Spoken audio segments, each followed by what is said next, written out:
floating in a Dutch city that lies underwater. A new UN climate office symbolizing that global warming is happening and its impacts are being felt.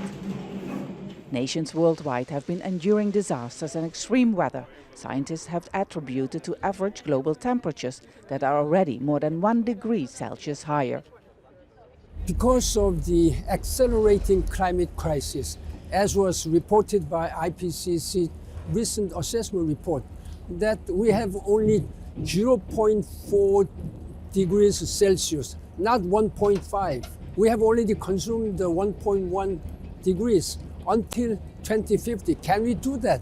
Unless we raise our ambition level. 3, 2, 1. A countdown for action 2 months before the COP26 climate summit in Scotland. Wealthy nations are under pressure to deliver on promises of $100 billion a year for developing countries to help them deal with the changing climate.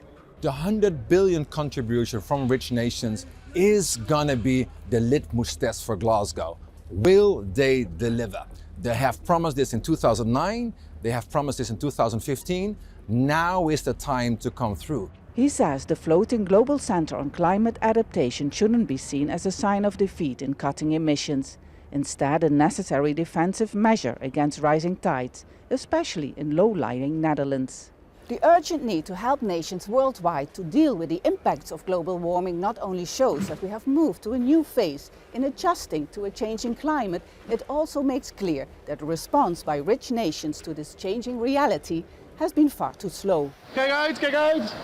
It's hoped a summer of at times disastrous European weather has risen their sense of urgency that action is needed now. We are behind as richer world in our promises to deliver to the developed world. However, it's changing now a little bit, and it is also A little bit might not be enough. No, I agree, but I have some hope it's changing, and I have some hope that COP26 could be good on that. And the credibility of the richer countries is at stake here. With all eyes on Glasgow in November, leaders of developing nations say failure is not an option because lives and livelihoods of billions of people are already at risk. Floating offices may work for a country like the Netherlands, but the Center for Global Adaptation, opened by the Dutch King, will also have to come up with global climate solutions in the years to come. Vaessen, Jazeera, Rotterdam.